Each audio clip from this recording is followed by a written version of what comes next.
Bunu mən istədim. Çox sağ olun ki, bugün Sonsuz əzabına dözmək çətindir. Eşkin bir dəryadır, üzmək çətindir.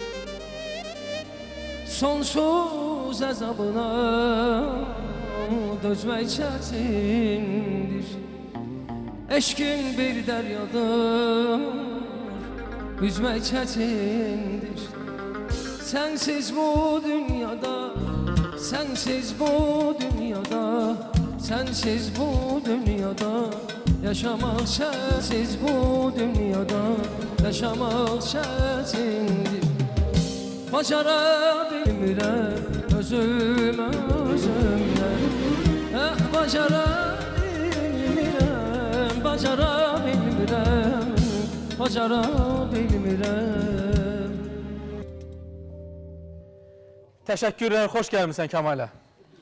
Salamlayıram hər birinizi, ekran qarşısında əyləşən tamaşaçıları salamlayıram. Dəyərli həmkarlarımızı salamlayıram, hər kəsi burada salamlayıram. Deməli, Yalçın, sənə bir dənə söz deyim, sən suaba batdın, sözün əsli mənasında suaba batdın. Nə bilim, mən belə düşünürəm ki, Ofeliyadır, mənəm uşaqlıq, biz böyüməmişik hələ.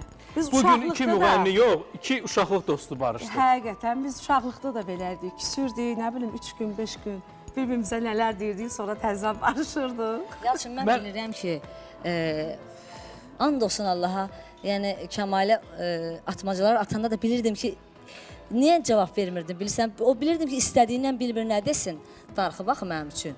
O darıxdığını o cür bir üzə verirdi. Mən uşaq da öyle mi? Mən 18 ilini tanıyıram. Mən heç kimə cavab verməmişəm. Yeganə Ofeliyadır ki, ona onu atmacalarından verirdim ki, o darıxdı. Hər zaman mehriban olun. Bax, şəxsən mən bugün qürur duyuram ki, 2 nəfəri barışdırdım.